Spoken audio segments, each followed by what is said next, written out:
Hello everybody and welcome back to a brand new video on the channel, guys. So what I have for you guys today, it is going to be a top 10 list, and what this top 10 list is going to be, it's going to be my opinion for what I think have been the top 10 best signings so far in this transfer window. So when I'm recording this, obviously I'm not going to go over any transfers that have literally just been confirmed. So if a transfer has been confirmed on Monday, they're not going to be included in this list because I am recording this video on Sunday. But so far in the Championship, we have seen some absolutely ridiculous transfers go through. So this is my opinion on what have been the top 10 best so far. Guys, let me know what you think have been the best transfers so far down below, and who do you think has been your club's best signing so far, and who are you most looking forward to seeing play? Let me know down below. And obviously there will be a spattering of opinions, you know, going across this video, so if you don't agree with my opinion for this, that's absolutely fine. Let me know who you're thinking of in the comments down below. So this list is going to be based on a couple of things. It's going to be based on their age, their experience, how much they're signing for,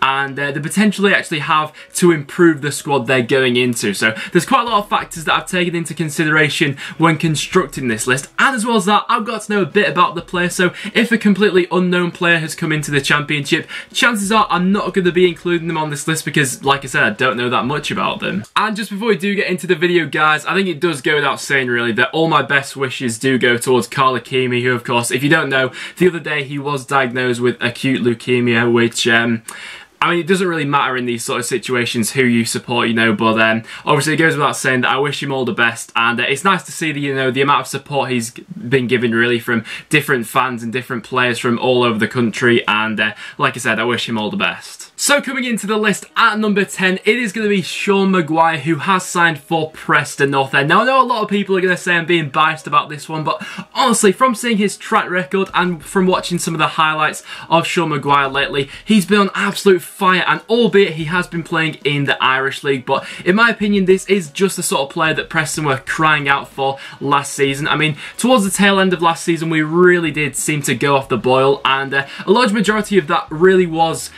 one part was our defence, but another part of that was we didn't really have a goal scorer last season who could really elevate us to the next level. And there is, of course, a risk in this. You know, Sean Maguire is signing from the Irish League, that it won't instantly work for him. But from watching over him and from looking at a couple of highlights and his actually strike rate in the Irish League, I think he could have what it takes to go ahead and grab quite a few for Preston next season. I mean, Preston's track record with the Irish League is pretty phenomenal so far. We've already been able to pick up gems such as Alan Brown, Daryl Horgan, Andy Boyle, and now with Sean Maguire coming in, I think the future could look bright for Preston. And then coming in at number 9 on the list, it is going to be Josh Scowen, who has signed for Queen's Park Rangers. Now, in my opinion, this was just the sort of player that QPR needed to go out and get in this transfer window. They've gone out and got him. So far in this transfer window, QPR haven't been the busiest of clubs, but the deals they have done, especially this one, is a good sign for them, in my opinion. He's a tenacious midfielder who really gets stuck in and does win the ball back. In my opinion, I'm really not sure what to think of QPR at the moment as to where I think they'll be in the table.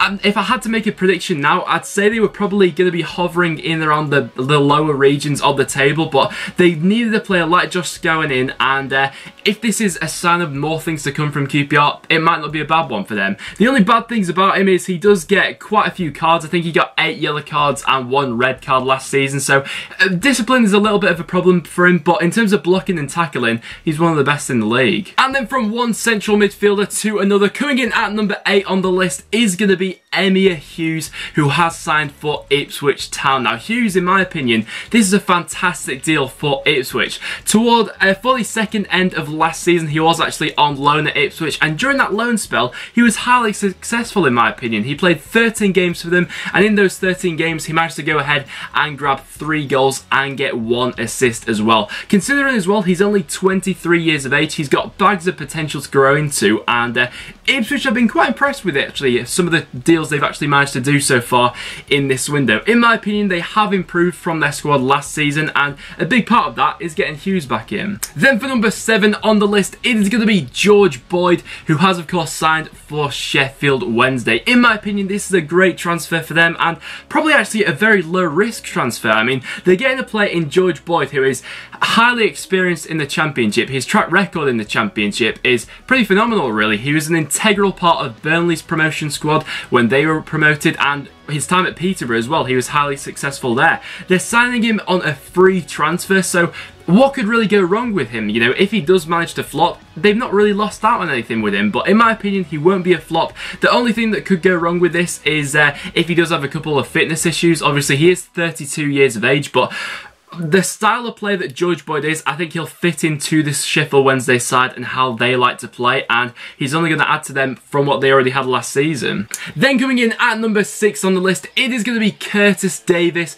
who has of course signed for Derby. Now, it was integral in my opinion that Derby really needed to go out and get a centre-back in this transfer window, and they pretty much went and did that straight away in this window and picked up a player like Curtis Davis. His experience is going to be massive in my opinion for Derby. I mean, last season Derby, they were letting in silly goals, and there were a couple of factors to, you know, think into that, but Curtis Davis in my opinion should start to iron those out. The experience he'll be able to bring to that back line, you know, he was actually highly successful in the Premier League with Hull last season, and Derby have got a great deal with him.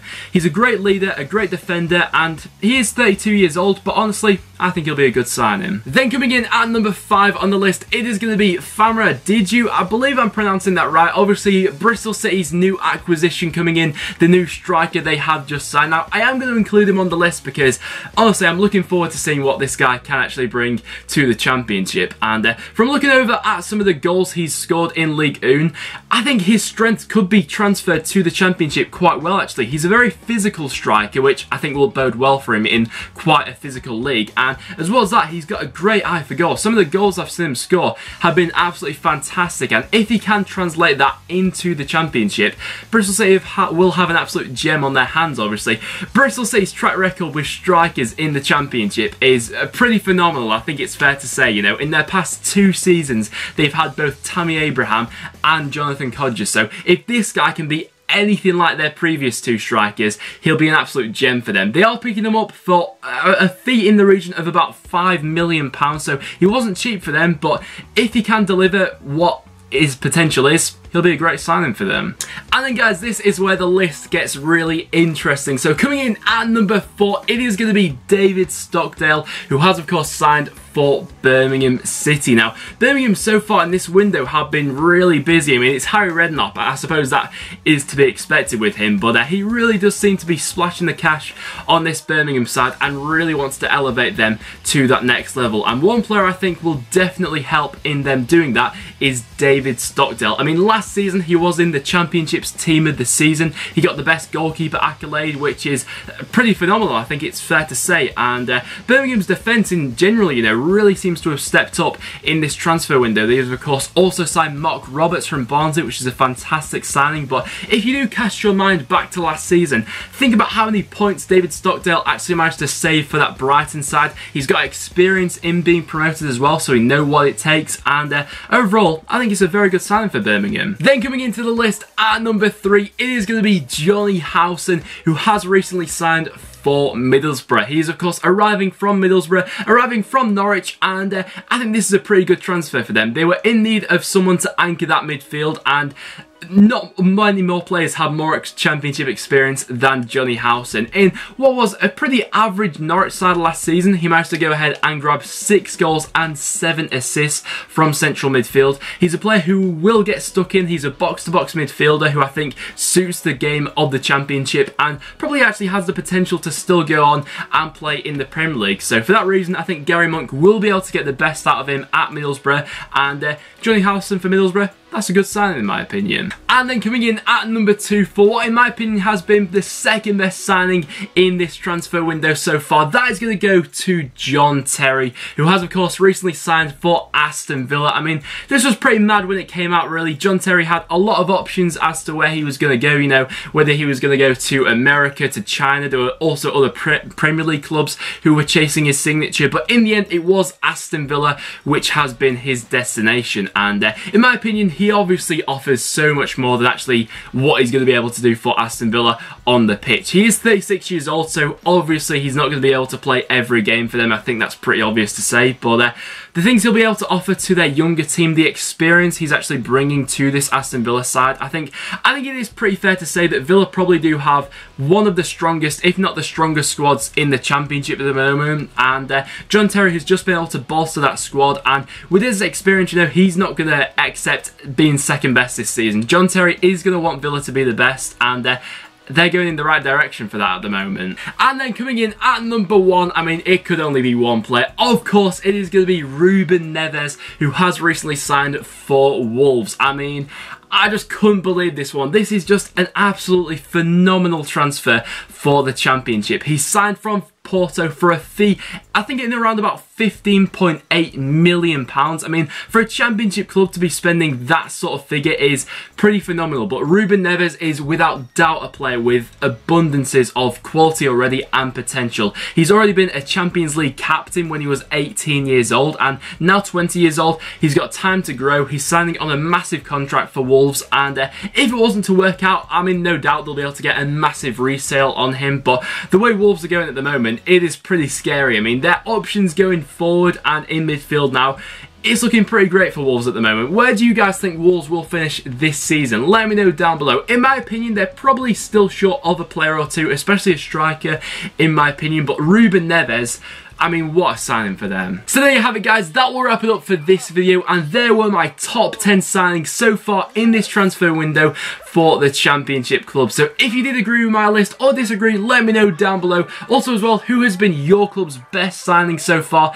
in this transfer window? Let me know down below. So guys, if you have enjoyed, make sure you do leave a like. It is always massively appreciated. As well as that, make sure you subscribe for regular Championship content. Make sure you check out all the other links in the description down below. But apart from that, thank you so much for watching, and I'll see you all in the next one.